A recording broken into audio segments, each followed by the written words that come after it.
So come get some. CrimeCon. CrimeCon. Hey, we want to shout out to our sponsors, Daytona Beach Comic Con. If you are a fan of comic books, if you're a fan of comic book conventions, and if you like meeting comic book creators and getting comics and comic-related stuff, then you need to make your plans to attend Daytona Beach Comic Con. This year's show is September 9th and 10th. Silverline will be there, so you should make your plans to be there too. We'll see you there. If you like comics and find yourself in the Orlando, Florida area, doesn't everyone come to Orlando at some point in time to see the House of Mouse? But when you're here, you need to make it a point to visit Coliseum of Comics, especially the one on East Colonial Drive. They carry Silverline Comics, even a limited edition Coliseum of Comics version of our comics. So, when you go, be sure to ask for Silverline Comics and tell them we sent you. OCD stands for Orlando Collector Deviants. OCD, Steve and Trish. They're a family of geeks who promote geek things, particularly those around the Orlando, Florida area. They're big supporters of Silverline, and we think you should be supporters of theirs too. Go give them some love. If you are an independent comic book maker and you need to get your independent comics made, you need to look no further than Kablam Digital Printing. They print our books, and they do a bang-up job. They're not only trusted by Silverline, but many, many independent comic book makers. Head on over to kablam.com and see for yourself just how easy it is to have your comic printed by them. And tell them Silverline sent you. Hi, this is Tim TK, host of That Silverline Show on Tuesday. Join us at 11 p.m. Eastern, 8 p.m. Pacific every Tuesday night as we discuss pop culture and the joys of making comics. Hi, I'm Barb Kilber, co-host of Silverline's Wednesday Wham. Join us each Wednesday night as we discuss comics, literature, movies, and anything else that may catch our attention. I'm Roland Mann, and I host Silverline's Silver Sunday. Join me every Sunday at 8 p.m. Eastern as we make mine Silverline.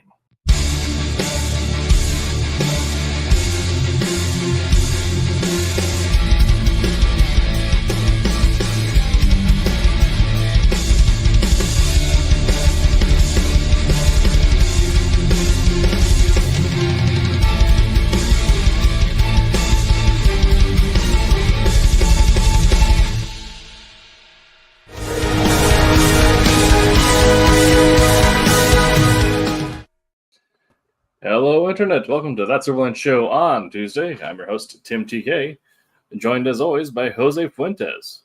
Hello. And we are once again graced by head honcho and cat wrangler Roland Mann. What's up, everyone? And he is here to help introduce us to new talent on the show. Angelo, you have to teach us how to pronounce your last name. Angelo Concepcion. Concepcion, okay. It's like the baseball player, right? Yeah, exactly. Literally, yeah. That's the one I always get. Yeah, that's what I think I've seen it spelled slightly differently, but I'm like, yeah, that's got to be how it's pronounced. Yeah. And I love the tag that you got there, pencil smudger. Yeah. Oh yeah. Yeah. Messy pages. That's me. Yeah, Tim. So thanks for letting me bust in here, so that I could introduce Angelo properly. And in fact, I've actually got some. Let me see if I can share here. I've got some artwork I'd like to share if you allow. Absolutely. Where's it at? I don't think it'd be much of a comic show if we didn't show artwork. Yeah, right. So most of the folks, right, who know me are cat and mouse fans, and this is the opening page of the next cat and mouse story that we're working on. We titled it "Cat and Mouse Vipers," and man, Angelo just knocked us out of the park. And the fun thing is, though, and it just happens to be great timing, is his inker for this. Oh man, it didn't. I thought I was going to click one. Is Jose, right? So check that out. Yeah. So this is Jose on Angelo, and like I said, this is page one of the next story, and I'm so stoked to tell this. And here's page two, so you guys get an idea of what's going to be happening. Yes, those are giant snakes. And there's going to be plenty of them for sure. There's a bunch of them. In fact, I had to send. I think it was attached to the script, but I had to send Roberta a list of the snakes because I said they don't all look alike, because some of them are are just snakes, but some of them are going to be super poisonous. Even though it's called vipers, they're not all actually vipers, right? Mhm. And so we've got this one's a racer that they're fighting. So, but we will see those of course who are interested in snakes. We're obviously going to see things like water moccasins and things like that. The cottonmouth. You wouldn't be the South if you didn't have the cottonmouth. But yeah, so this is Angelo's pencils. I listen. I am stoked today, and this is the cover. So you guys pretend like you're not seeing it, because we haven't revealed it yet. So pretend like you're not seeing this. Oh. And then I love this just big snake in the back with the tongue here. It's like, man, that gets my juices going, man. And then of course I've got this is all I have for this one. That's Jose sent me a screenshot. What he's working on. There you go. So I think I will get that eventually. No, I don't want to leave the studio. Why'd you? Oh, I clicked on the wrong button. That's why. But I'm excited to say, guys, that this issue is completely penciled. It's completely inked, and Roberta is coloring it. So we are very, very close to crowdfunding that. I would say if I were to guess, right? Because we're going to kind of wait and see what Roberta does, but I would guess within a couple of months. We'll see. Of course, we're in the middle of Divinity right now, but I would say that it's probably going to be. See, this is July, August, September, so you're probably looking maybe September. My fingers are crossed. Yeah. So, and the other thing is, the cool thing is, number 2 is way far along as well. Angelo, you've almost done with number 2, right? I am just about to upload the final set of pages soon. So we will be right on our way to just coming through that one too. We'll go and kick that out. So, and I'm excited to say, of course, the first issue is not in your hands yet, but we are going to have a guest star in the second issue. I don't know what it is about me and the stories I tell that the second issue tends to be where the guest star comes in.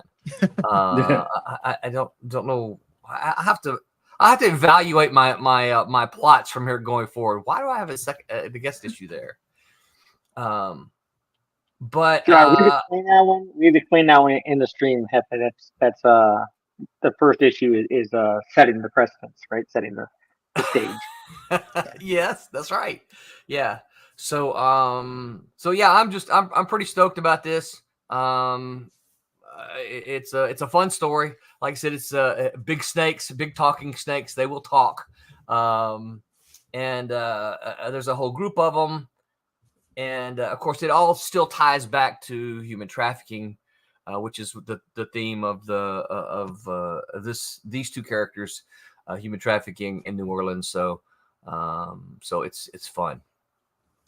Yeah. So a quick update, because and you guys probably didn't even notice this last week. You guys probably didn't notice you weren't streaming to Twitch. We went ahead and Elon changed the rules on Twitch, and so not Twitch. X. Thank you, Twitter X. Yeah. I've seen some people calling it Twix now. Twix. Yeah.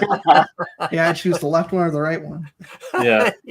Yeah. I mean, Gary Vee says it'll always be Twitter. You can't beat the branding that's already established. So right. Yeah. Mm-hmm. So anyway, he changed the rules because we were streaming there, and that's where we were getting that. I don't know if you've noticed, but that's where we're getting the majority of our viewers. And then he changed the rules on us, and we didn't know. Suddenly we're like, what happened to all of our viewers? Where did they go? And we realized we weren't on Twitch anymore, and we got I got an error message up there. And so we went ahead and we bit the bullet, and we bought one of the premium accounts for Silverline so that we could stream. Because we were like, we don't want to lose the bulk of our viewers, because that's where they all were, and we didn't have a chance to say, hey, by the way, this is shutting down, so everybody go over to YouTube and follow us or whatever. We were still on YouTube, we're still on Facebook, we're still on the usual places, but we had lost Twitter briefly, but we're back on, because that seems to be where we get the majority of our live audiences these days. Even though I noticed that Kevin was on YouTube, so and yeah, Kevin, I agree with you. It is awesome. Yes. So I don't remember how, Angela, how did we meet? Did I see your stuff on the what I remember page? I think what I remember was it was around the time where you on the Silverline Instagram you had posted for like a penciler opening or something.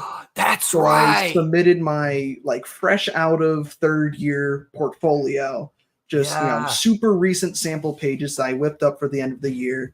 And then that's kind of what landed me. So I was super excited. I had just gone back to my parents' house after the school year ended. And I woke up to that email and I'm like, wait, is this real? Yes. Yeah. I forgot about that. That was we I don't normally do that. Normally I'm kind of the guy that likes to kind of seek and find, you know what I mean? Yeah. And certainly recommendations, like Jose's recommended a handful of folks, and I trust Jose, and he's a judge of talent and character, so I will reach out to folks like that. But so I don't do very many of those, but yeah, I remember my wife was like, "You really should do it." She says, "This is cat and mouse." She's like, people are going to want to draw, cat and mouse, and we did. We got quite a few folks reaching out. Some people that I knew, right? Some people that I had known, but I'm like, this Angela's got the magic. She's got the magic touch, I think. Here, I love the excitement. Of course, I'm a big fan of the Kubert School. I love what those guys do there. I love the teaching that they give you guys, because they seem to cover it all, and they don't. I won't mention where I teach, but sometimes where I teach, we unfortunately, now not me in my class, but unfortunately, we sometimes leave students with the idea that it's going to be an easy path. It's like all you got to do is finish the school, and then you're suddenly going to go into the world, and you're going to go, look, I'm magically successful, and as Tim can tell you, that's not the case. No.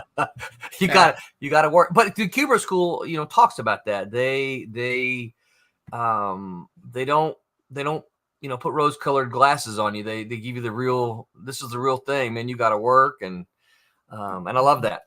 And I'll tell you my Joe Kubert story, and then I guess I'll bail and leave you guys to it. So my very first San Diego Comic-Con, which is, I have to go back and look, was probably 1990. I'm a rookie, right? I'm a rookie creator. Only got a few things out at this point in time, and Malibu Comics, who was the original publisher of Aircell of Cat and Mouse, they had a booth set up, and I was scheduled for a signing at like 1:00, right? So I show up to the booth, and I look at the little sign, because they had a sign that had the times, this creator at this time, this creator this time, or the times of the creators, right? And I saw 1:00, Roland Mann, and Joe Kubert, and I'm like, wait, am I signing with Joe Kubert? And of course the guy that's like, yeah, of course. Is that okay with you? And I'm like, yeah, but it's Joe Kubert.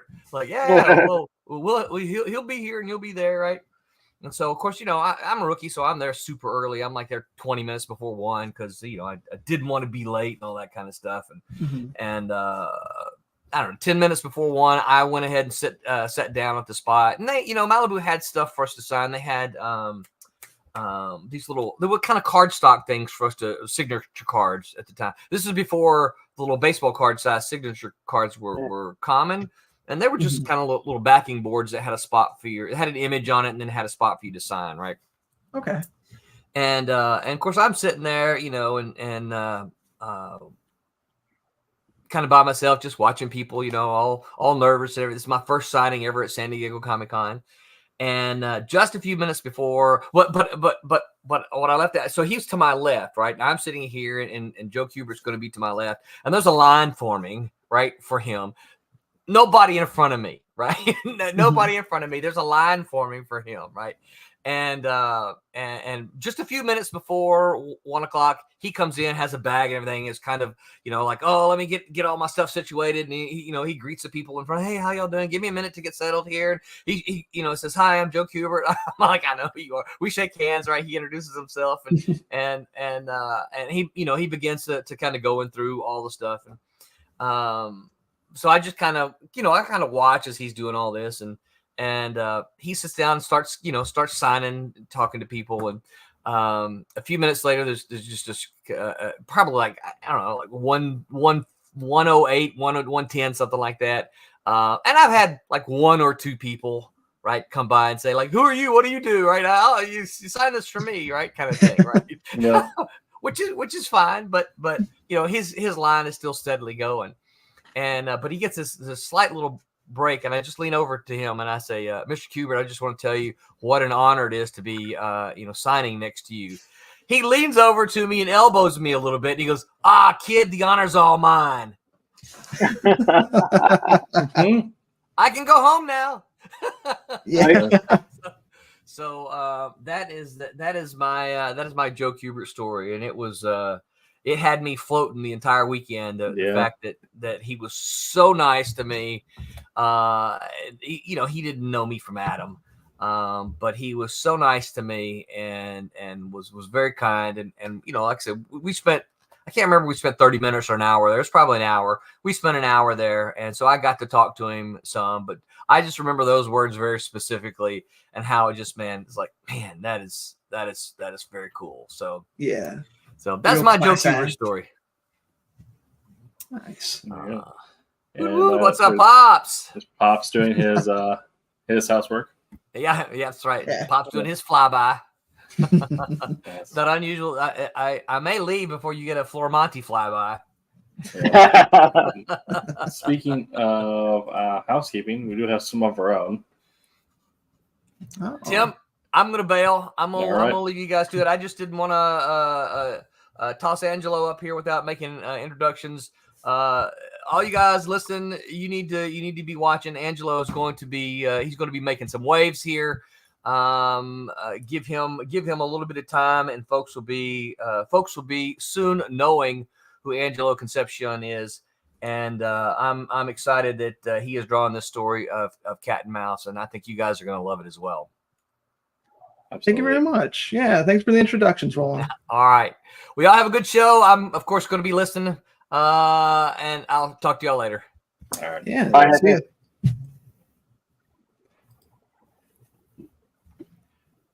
Okay. While Roland figures out where his leave stream button is. I don't want to end the stream. Yeah. We do have some housekeeping around. Divinity number 4 is currently up for funding. Again, this is a Silverline book. That means the book is fully completed. This is just a pre-order in a way that is easier on our accounting and makes it a little quicker for us to get the initial run printing done. You're not crowdfunding something that is never going to be completed. We're currently at 64%, 14 days left to go. So we're ending on August 7th. And a lot of the original art has already sold out. We, of course, do have a very dope foil cover option for Divinity number 4. And that looks sick. Is brought to you by our partners at Kablam Digital Printing. of course, a whole slew of alternate arts and interior pages. Like I said, starting at even some of our earliest offerings, we were already sold on some original art. So if you want to grab a piece while it is still left up for order, now is your chance to do so. So if you want to get caught up on the series, you can do a order that includes the entire run at a discounted price. Or if you want to add on an additional book at the end there, you can add on something like a Wolf Hunter, written by myself. I've heard of that book. Yeah, I know that. there you go. So head on over to Fund My Comic. We're on the front page as always, because you guys just jump on it and keep us at the top of the algorithm. So head on over there and get yourself a pre-order of Divinity. Now, Angela, I don't know if you watched too much of the show, but normally when we do our introductions, we do a little bit of breaking the ice, just to show what we've been ingesting and let the audience kind of know what influences we take in terms of the media we like to ingest. So this week, what have you been reading, watching, or playing? Oh, that's a good question. I'm a big fighting game guy, so I've been playing the hell out of Street Fighter 6 with a bunch of my buddies. Nice. And that's been a really good time.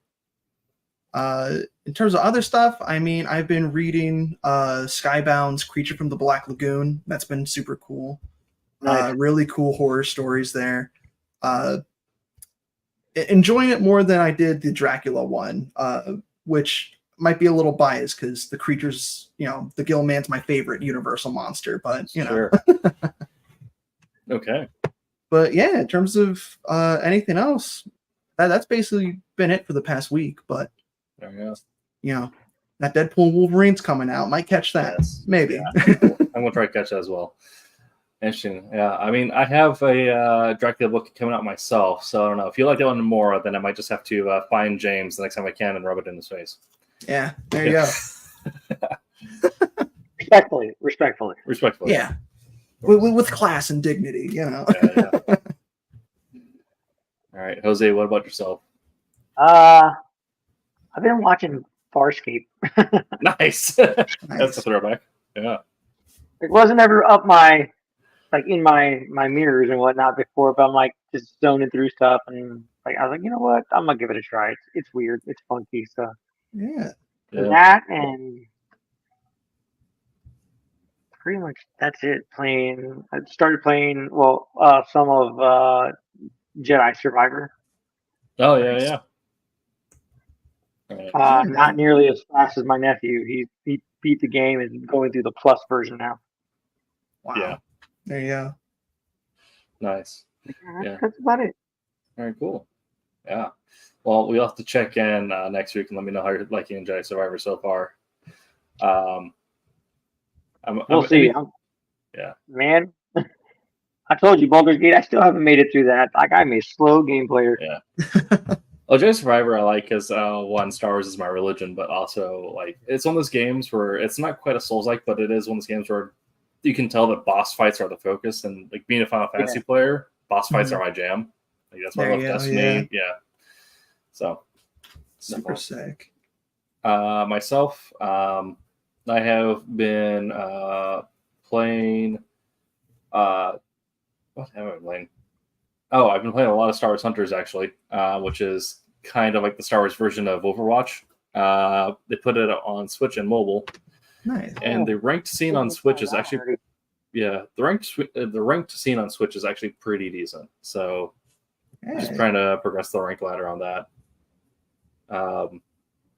as well as a little bit of Helldivers. Nice. Watching. We just over 2 days watched series called Exploding Kittens on Netflix. It's based on the card game. Yeah. Interesting. I love the card game. They made a show? What? Yes, and it's written by the Oatmeal. The main actor is the lead actor from Lucifer. But yeah, it's God and the devil have both been booted by their respective boards, the boards of heaven and hell, because they've been phoning in their jobs. Mhm. So they get sent to Earth to learn how to be either God or to be evil in case of the devil, but they're forced to do so in the body of a cat. And Holy cow! yeah, and Wow. the first few episodes are a little slow, but it gets progressively more absurd. So like the last episode is just absolutely like nothing makes sense, balls to the wall. I love it. Sick. And reading wise, I've been reading a stupid book for work. It's not stupid. If you're into marketing, it's worth a read, but it's how's it called? I think it's Monopolizing Attention by Gary Vee.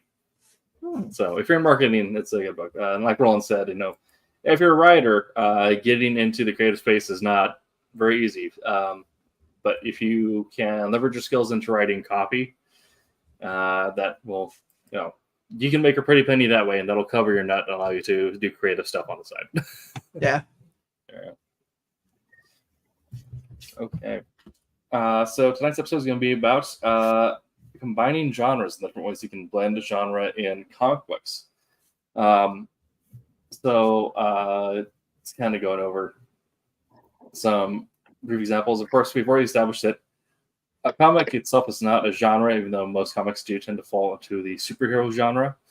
But you will find that oftentimes they will blend in some other form of theme and motif stolen from another genre to create a story that feels unique. In a case of film, you could think of something like Logan, where it is blending in a lot of motifs of a Western plus the superhero motifs, creating a nice blend there. Or if you want to get something not keep rid of the dull, I think is it Black Matter or Dark Science? Blends elements of cosmic horror and science fiction comedy, Dark Matter. That you end up getting a very unique and sometimes existential story because of that. Yeah. So we'll get into the writing and art considerations you have to make in terms of blending motifs and themes later on. But first, I'll open up to you guys. What are some examples of blended genre comics or work that you have either worked on yourself or have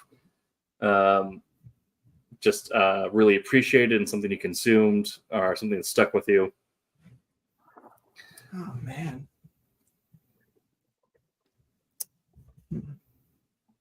I can let Jose take it up first, and I'll follow up. There you go. So I made a gothic western comic book that's obviously western, but there's very much like supernatural elements. Like one of the henchmen bad guys that my main guy is supposed to go after was this like voodoo witch lady, and she basically hypnotized an entire village to think they were zombies and come after them. Sick. So that's one I'm still technically working on. I made the first issue ages ago, but haven't progressed further. In fact, I did it before I went to art school. Hey, there you go. I guess for me, in terms of stuff I've worked on, I did a couple of con exclusive just for myself, like mini comics based off of a D&D character that I made, and it's just a super high fantasy blend of the high fantasy-ness of D&D, but with almost slapsticky comedy of not to the level of Looney Tunes, of course, but still something a little bit more upbeat, something more comedic in tone that kind of takes the tropes of high fantasy and mocks them in a playful way. It's a friendly thing, kind of showing love and appreciation towards that. Nice. And another one I could think of is one of my favorite kind of horror supernatural based things is like Hellboy. That's a really good one of blending not only genre but mythologies within each other. So yeah. Yeah, Hellboy is actually one of my list of examples of the line. But yeah, it's a really like especially some of the earlier titles are a really good blending of crime noir and supernatural horror. Just the two very pulpy like types of stories that just the Mike Mignola works really well together. Yeah, fantastic storytelling, and the art also lends itself in a way that it kind of feels like, even though it's not, but the art itself lends itself to that feel of like newspaper print comic, right? Yeah. Where like the art seems to almost have like a texture to it, and there is an omission of detail when needed or extra detail added where it makes a moment just really pop through, that either really sells a moment as either being settled in the crime part of the universe or in the supernatural horror part of the universe. Yeah, like the slower beats of Seed of Destruction with the whole family mystery and the figuring out of that, and then like the Nazi punching action of Volume 2 of Hellboy, where it's super pulpy and off the wall and exploding sci-fi jetpacks, Absolutely, yeah. No, it's a wonderful look. Also, I guess they're making another movie with David Harbour, which I didn't know. I know they made another one, right, with some other dude. Oh, I mean, I thought it was still David Harbour because I knew the one. I haven't seen it, but I knew it got like enough of a cult following that like it did decent in DVD sales. Okay. I mean, I'm a Ron Perlman guy. You know what I mean? So Ron Perlman, like Ice Pirates. Yeah. Yeah. I mean, Ron Perlman kind of just like plays that character so perfectly, though. It's whenever I read Hellboy, I just imagine that voice too coming out of him. Mm-hmm. Absolutely. Okay. I'll watch the new guy. I watched what was the dude's name from Stranger Things? Yeah, Ron Harbour. Yeah. Or David Harbour. All right. Yeah. Yeah. I liked him in Stranger Things. I like him also. He was the one good part of the. Well, there's a few good parts, but he is the best part of the the Black Widow movie. Yeah. Yeah. He kind of helped toe the line with that one. Yeah, we had some great choreography, but the script could use some punching up. Yeah. Yeah. Okay. So one of my notes here is going over the historical context of blending genre and comics. I feel like our comics itself almost existed in a space of being was when they especially started out of having some sort of genre blending already native to them. If you can think about like the early like Captain America's were war stories with superheroes, right? It's combining superhero stuff with war stories. Yet if like a couple years ago where it's just superheroes, like just Superman or a few other characters fighting local crime, and then was it very early on that they started introducing war story themes, or even Superman started getting a little more detective-y at moments. Yeah.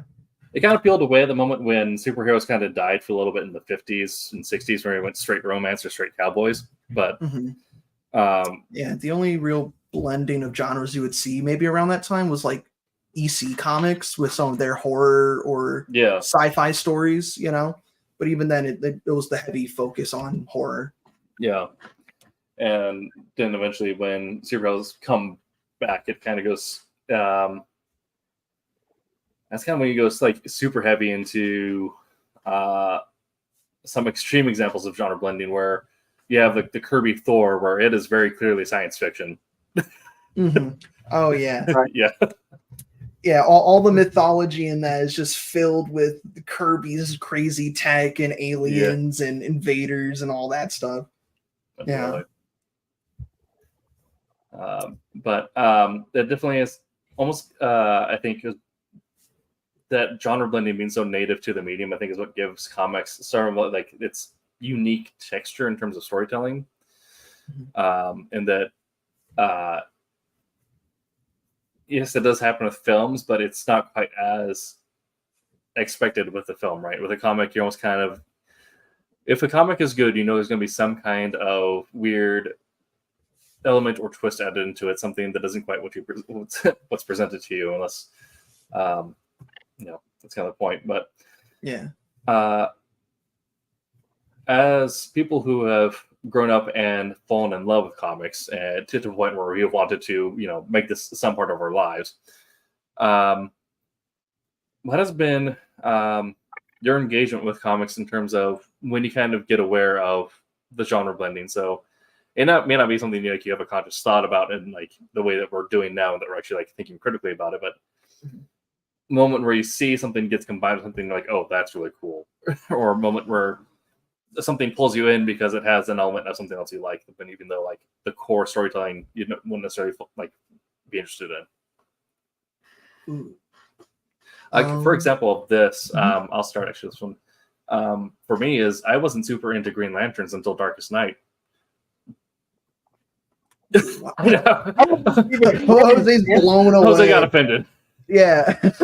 I mean, I love it all now. Like, I've gone back and read a ton, but my appreciation for it was not there until someone showed me the cover of the Black Lantern riding the zombie shark, right?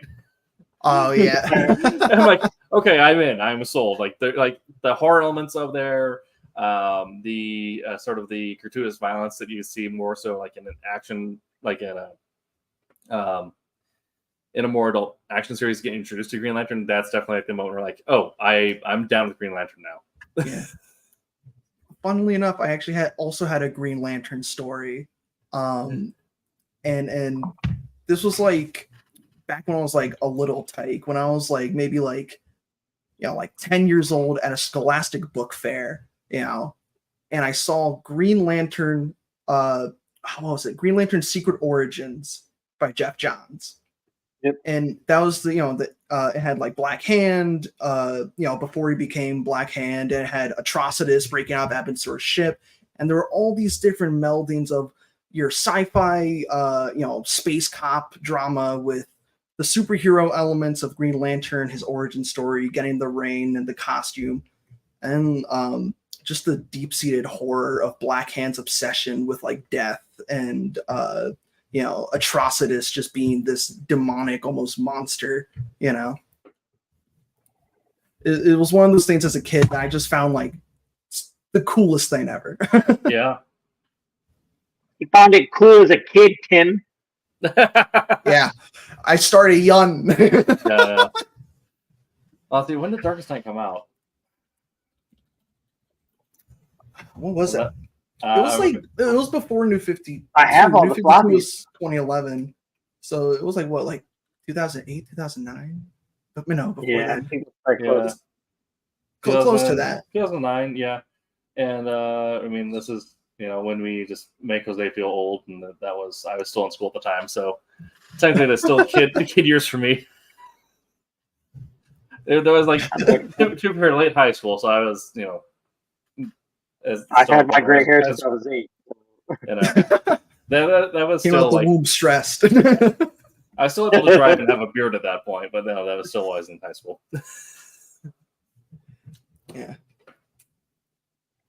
But yeah, that's it for me. What's that? I liked, so Tim knows, like, I'm a big fan of like monster stuff too, right? Like King Kong, Godzilla, the classic, like you said, Angela, the classic Universal monsters and stuff like that, right? Mm-hmm. I really liked Mary Shelley Monster Hunter from I think Aftershock. I think it's Aftershock.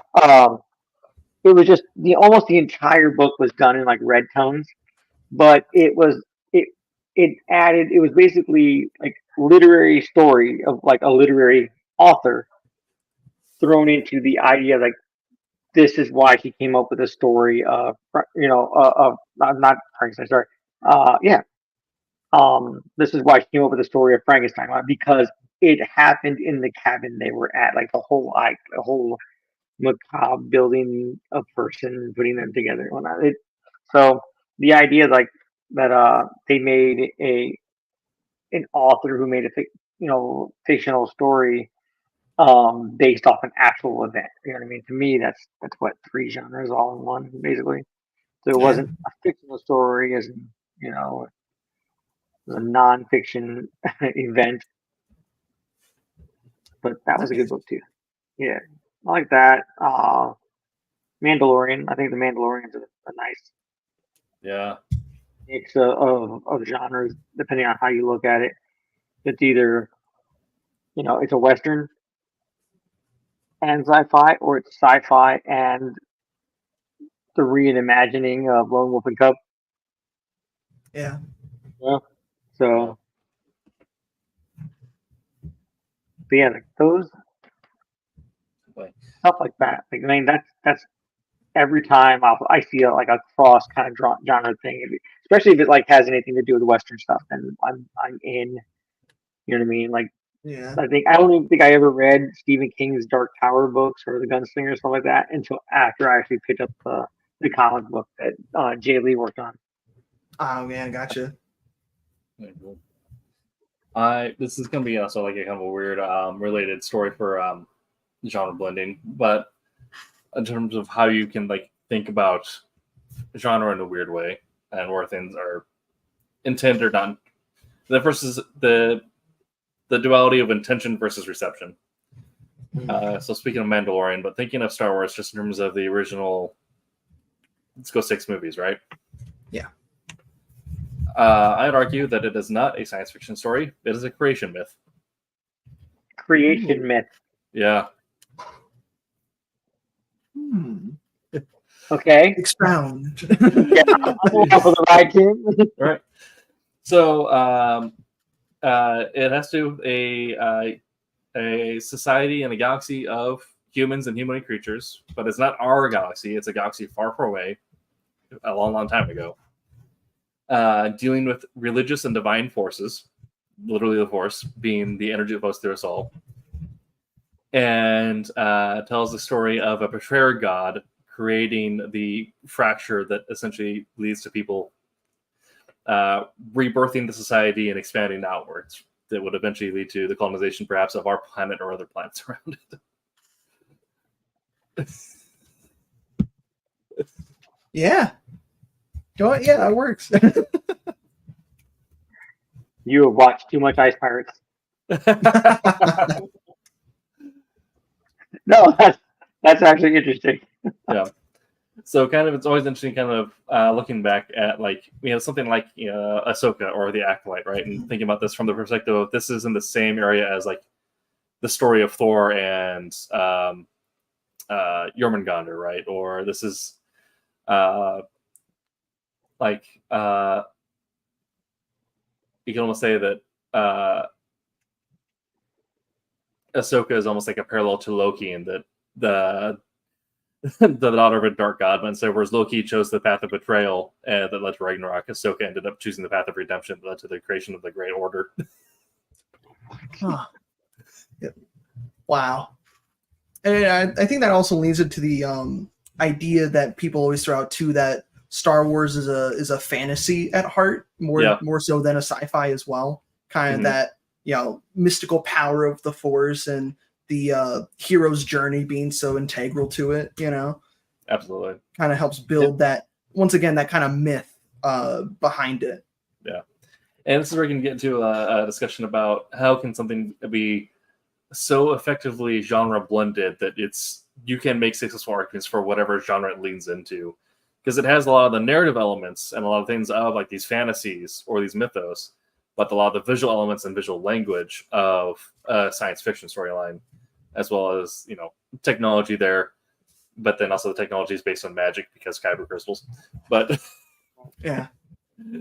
But when you get into comics, you're also going to do a lot about deal a lot with visual language in terms of conveying some motifs and themes of a genre because it is a visual medium. So being a pencilist and being an inker, when you are using visual language to establish a theme or genre that you know, is going to be blended with perhaps a different narrative of genre or you're going to have visual elements of two different genres coexisting. What are some considerations that you're going to be making when you're making those decisions? Yeah, you want me to go first? Yes, sir. All right. I think a couple of the considerations that I would make, obviously, is the tone of the story. I'm not gonna, shade in and mark X's all over, all over the page for filled in blacks if it's supposed to be like a kid's story, because that, all that heavy black immediately kind of makes it more conducive to obviously a darker tone, not only visually, but also like how I decide to set up my shots and whatnot. I also like to think about the setting. If it's a certain time period, you'll see a lot. If it's like a Victorian thing, Mignola does it really well in Hellboy, where he'll like frame something in a very like almost Victorian picture frame, or like have that Art Nouveau pattern along with his stuff. Even like the DC Bombshell stuff does it really well. Really kind of leaning into a bombastic superhero 40s kind of vibe by just drawing from the art direction of the time period.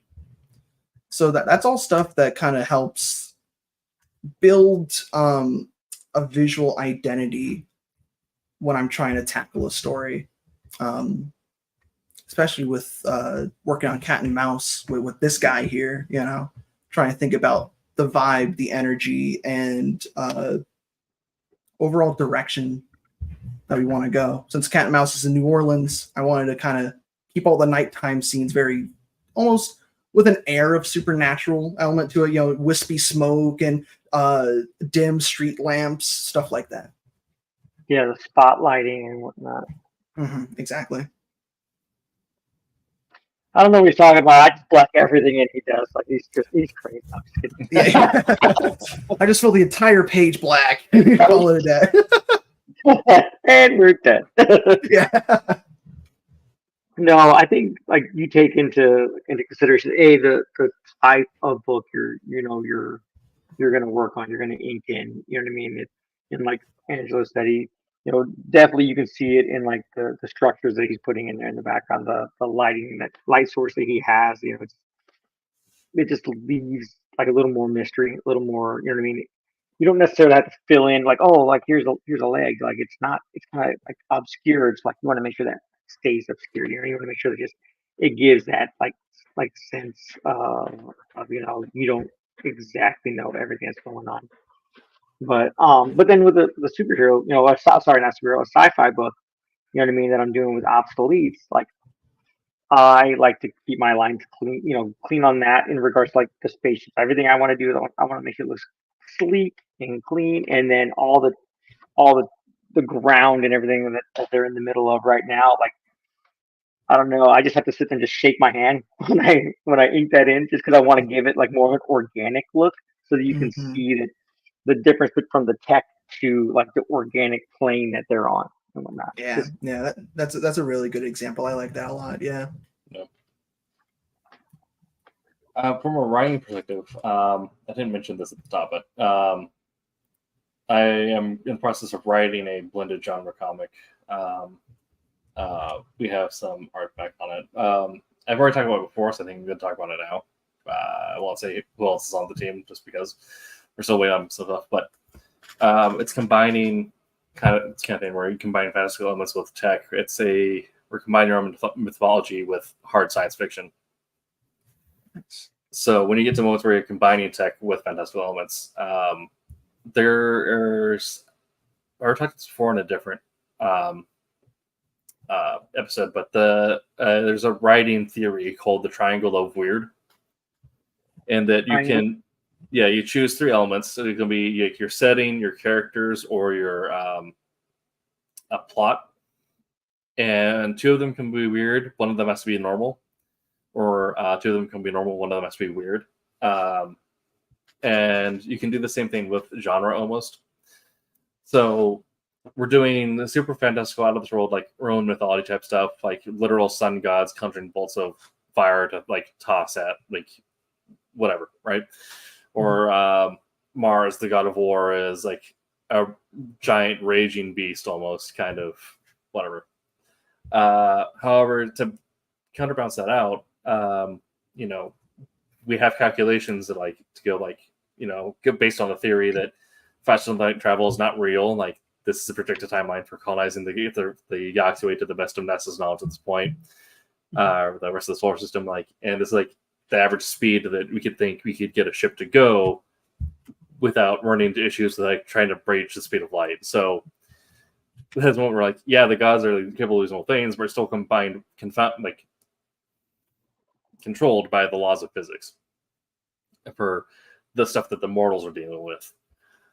So not only does it make kind of the genre elements feel distinct, but allows them to kind of sit in their own universe because they have a narrative point, right? The humans are bound by these laws, whereas the gods can do whatever they want. Like Sol Invictus can absolutely just fly outside of a ship and do whatever he wants. However, his human party members have to stay inside of a ship and deal with like spacesuits and oxygen and all that other stuff.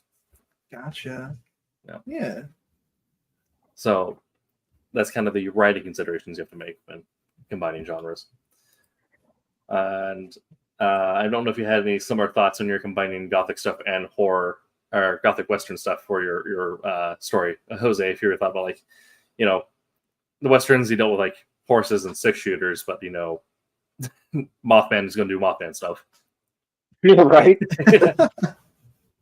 I definitely considered like more like looking into more like the different like Native American mythos in regards to like what they believe like their supernatural stuff. I know there's a word for it. It's late. Yeah. But like I did some stuff into that, like searching into that, because there's also another character in there, and I have his name written down, but he's Native American, and he calls upon like, you know, the power, you know what I mean, of his deities to help the main guy. Actually, technically, like originally he doesn't, like he fights him off because he thought he was just some encroaching like European person, you know what I mean? And then he realizes what he's there for, and he's like, "Oh, I guess I could help you." But like I incorporated that. Like it took looking into it, like looking at it, because I didn't.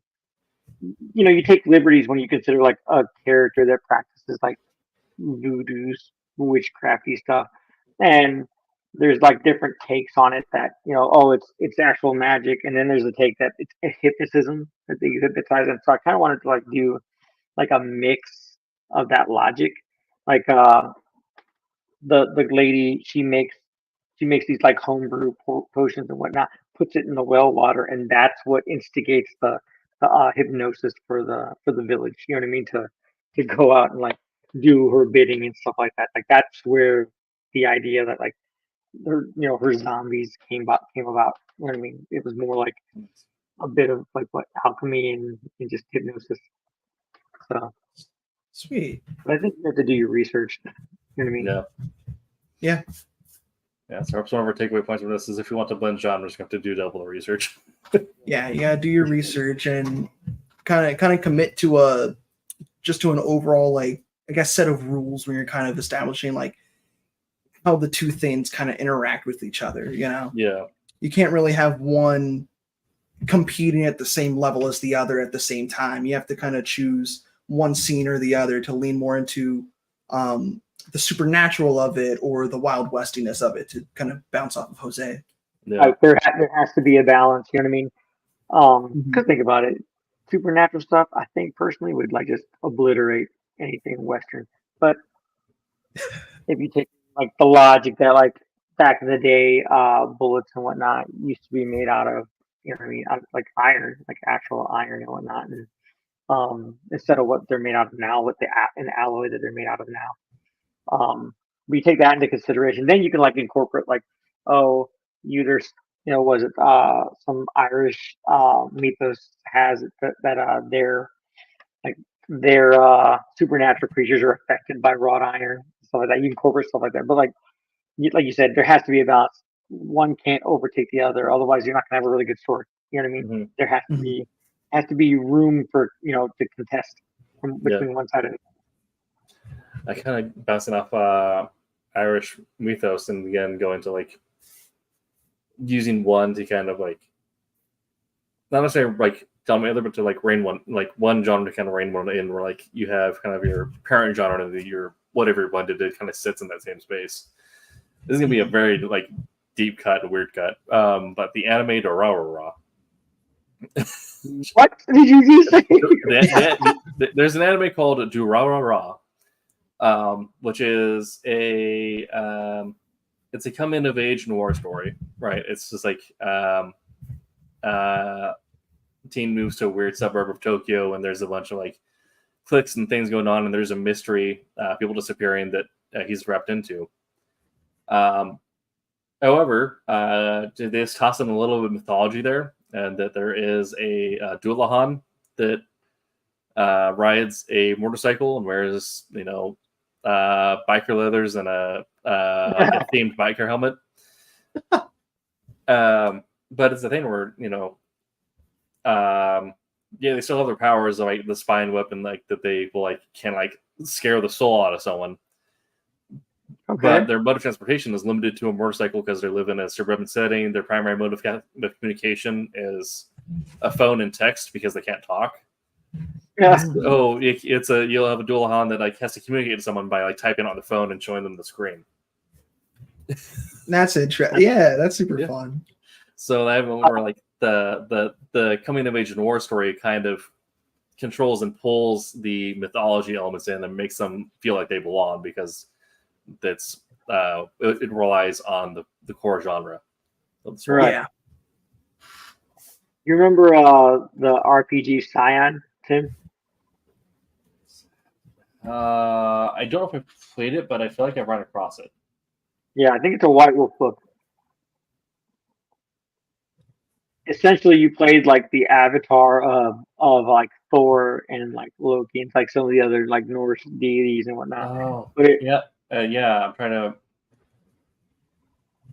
Yeah, I never played it, but I've heard about it. Yeah, they did a nice mix of Norse creatures and whatnot mixed with modern day stuff. And one of the ones that brought to mind, because you mentioned about the dude with a motorcycle, was they had a centaur. I believe it was a centaur, and the top half was this biker dude, long hair and beard and whatnot, and the bottom half was a Harley or a chopper.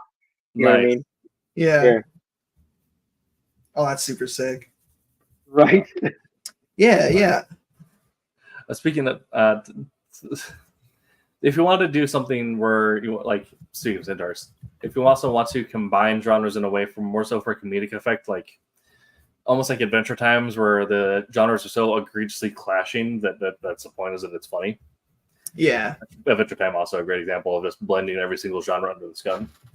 But we had a D&D campaign where it's set in a essentially Industrial Revolution world. So at that point, the private horse is being phased out by the buggy, which is in the process also being phased out by the car.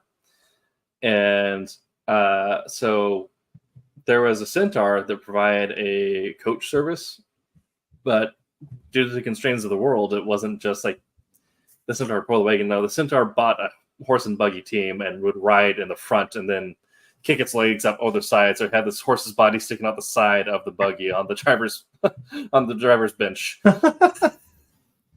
And so you can also play with things in a way where the controlling genre or the parent genre is so aggressively controlling and so aggressively clashing with the genres you're blending that it becomes a comedic element. You see elements like this in Scott Pilgrim, right? Yeah, with the video game elements for sure. Yeah, where they get to the moment where they things have to be resolved in a certain way because they're in a video game,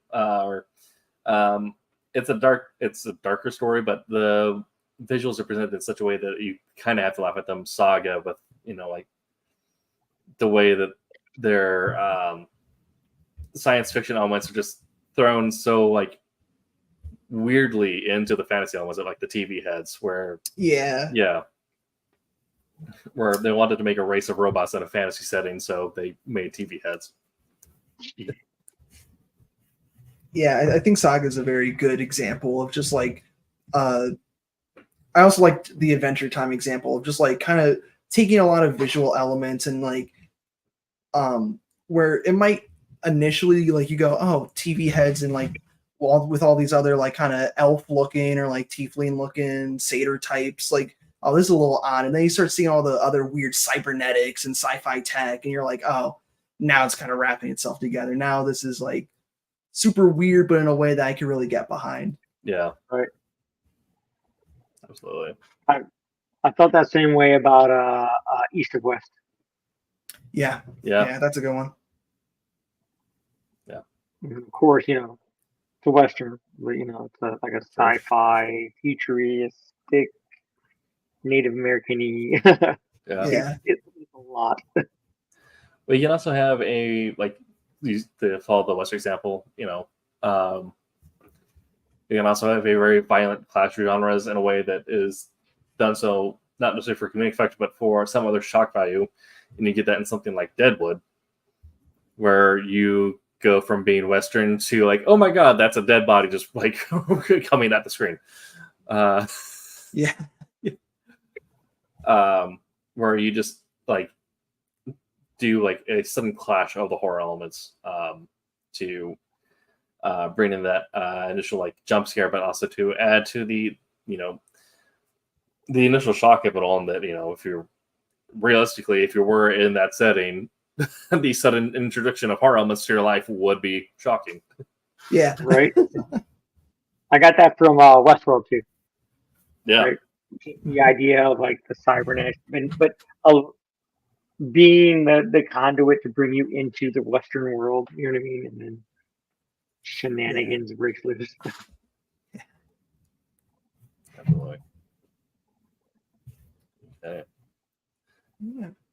Well, this I didn't has realize been... how many stuff I actually watch it and whatnot are actually like mixed genres. Right. Yeah. Well, it's kind of like the like I said, like a lot of other medium has started to fall in the same suits since kind of the mid 80s. It popped off with kind of the horror sci-fi renaissance, but really since the late 90s on, that become kind of popular, that really like morphed into all of other media. But as far as comics go, it's like mixed genre has always kind of been a staple of the medium, just because of the amount of texture it allows you to add to a story. I mean, now trying to think of Thor in the Marvel context, it's really hard to picture him without the weird tech stuff surrounding him, right? Yeah. Yeah.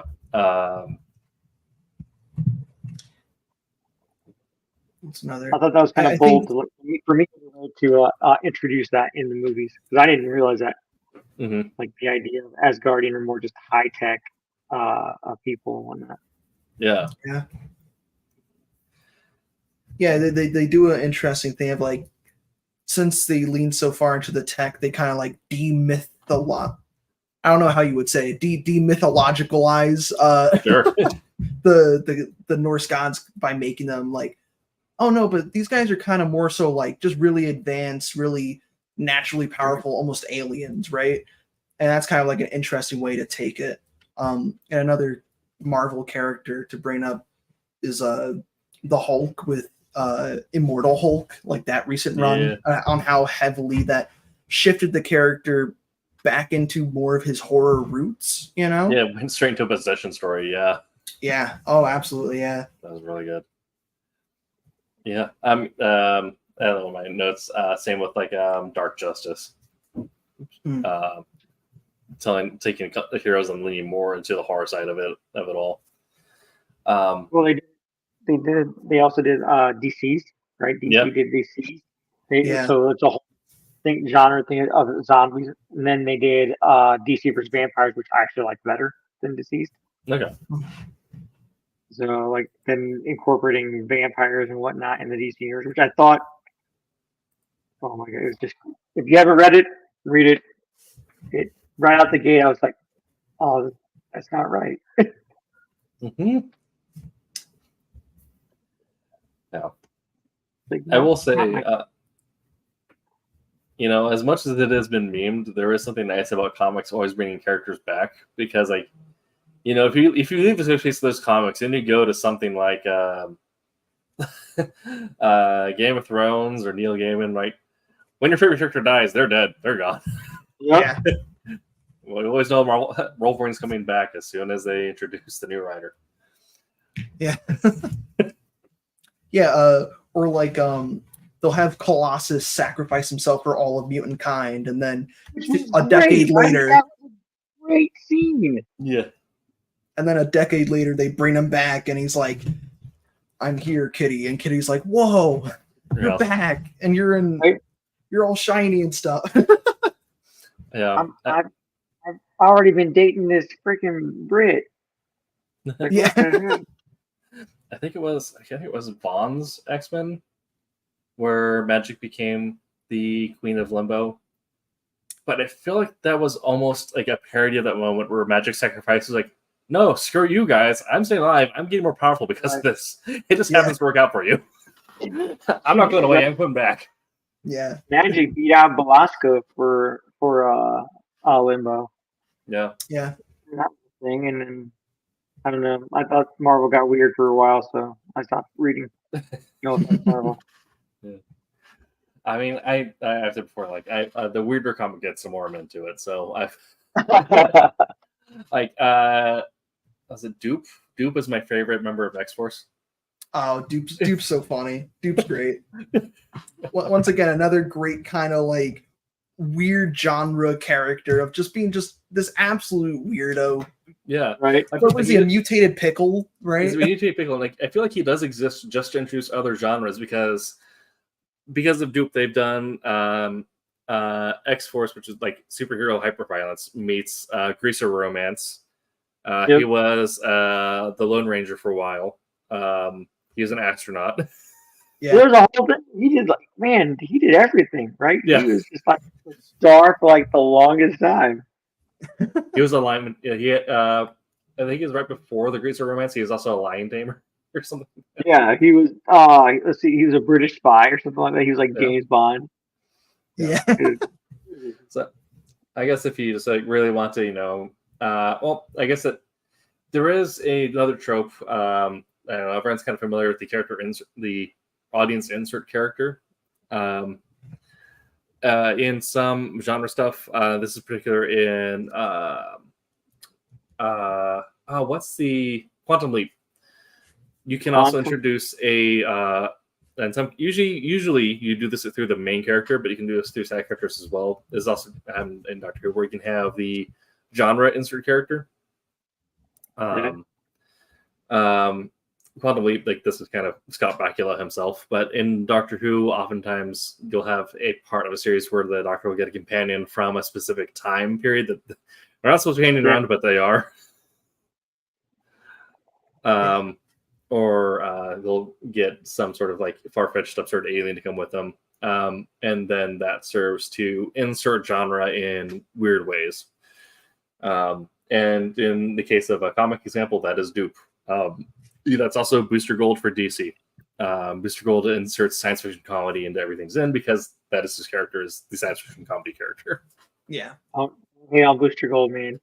He's had a rough life. I'll watch a DC movie and you finally get a Booster Gold movie. Right?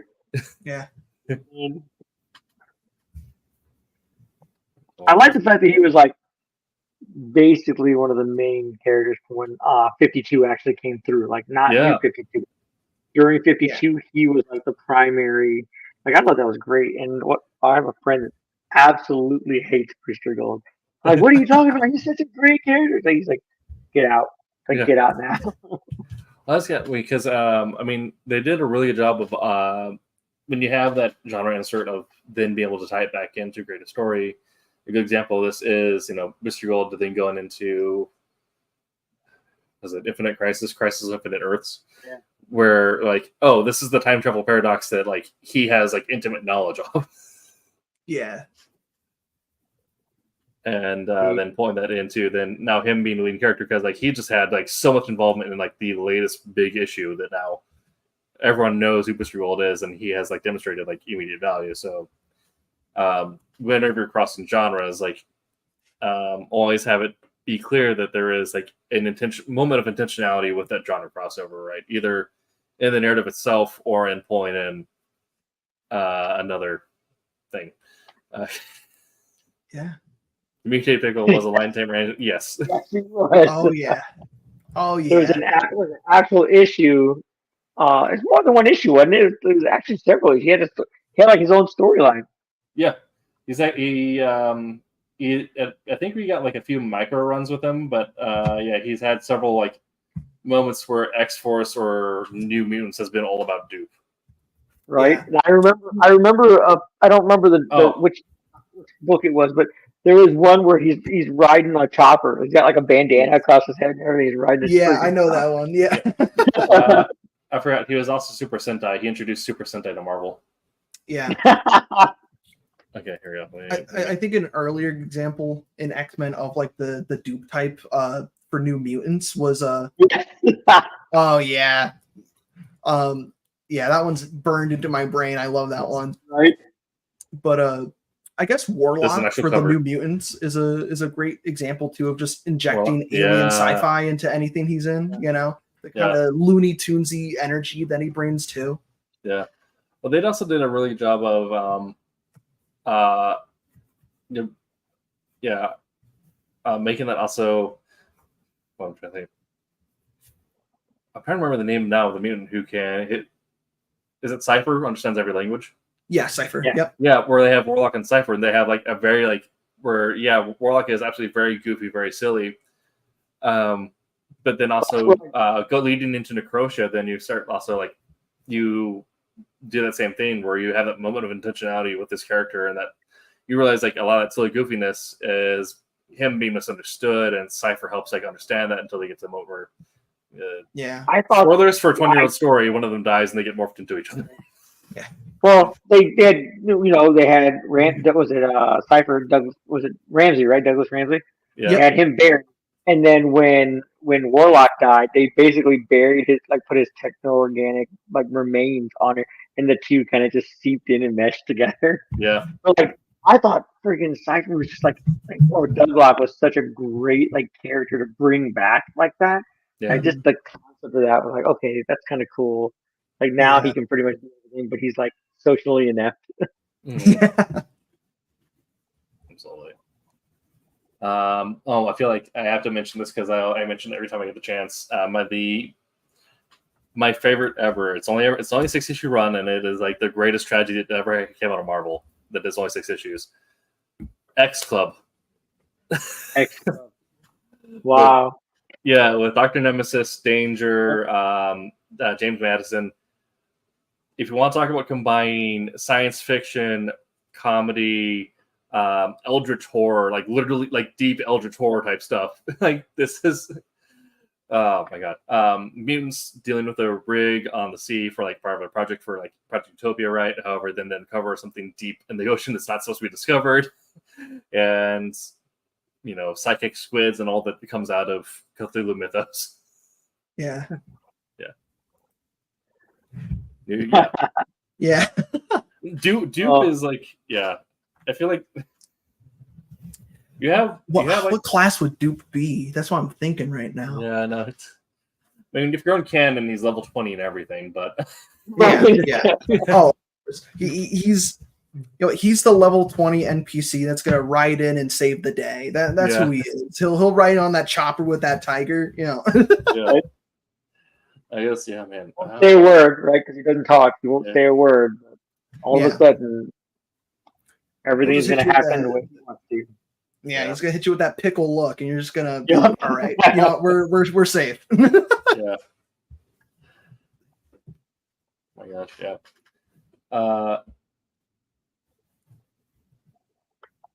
I forgot that he had the Madness camera for a second. Okay.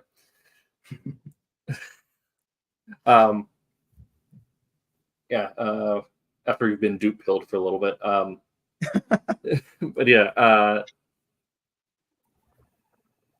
that's kind of all the thoughts that I had for genre blending and all the notes I've had. I don't know if you guys have any other things you want to talk about points you want to hit, questions you want to discuss in terms of blending genre before we do our last little segment here? I mean, if you can mix a genre, mix a genre. I mean, you make soup by just throwing a bunch of stuff together and hoping for a good outcome. You do the same thing with on a story, any kind of genre story. Yeah, I mean, I just agree with that sentiment, Jose. Just if you're looking to create your own stuff, to any of our viewers here,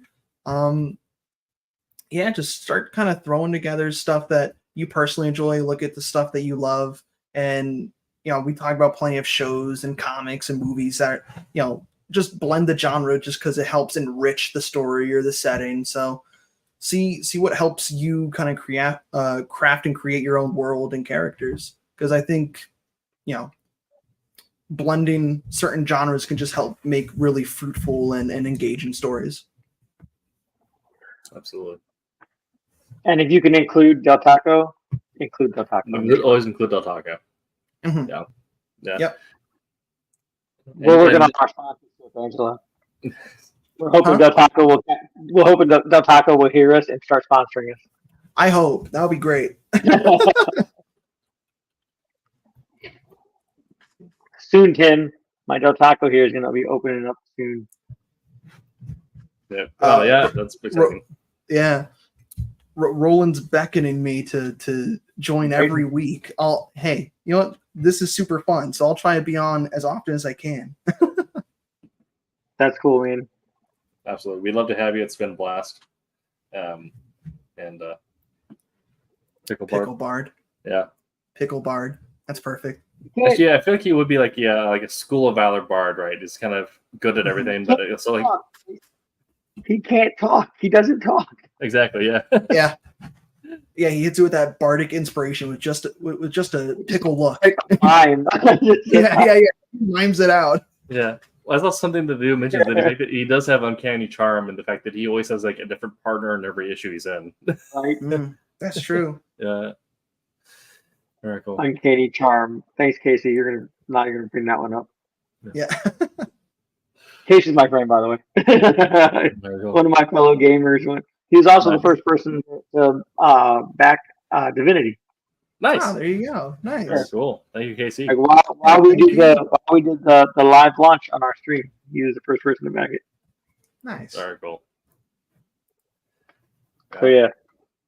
And that has been kind of all thoughts I've had for genre blending as well. If you get a chance to make it weird, do so. The weirder, the better. Right. Yeah. Exactly. It's same advice I give for anything. Write what you think is fun. Right.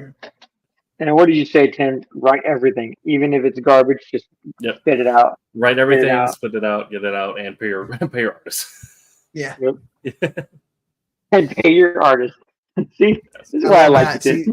Yep, exactly. Good first impression already. Heck yeah. Yeah. Okay. Well, awesome. Well, thank you everyone for joining. Thank you everyone in chat for hanging out with us. We will be back next week when we get our topic pulled up. Wow. What's gonna be? We are going to be discussing we're going down which genre of comic should you create.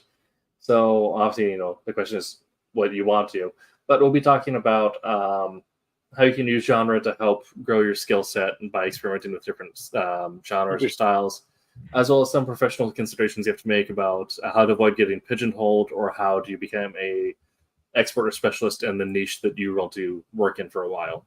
So it's going to be more so of a business development style episode.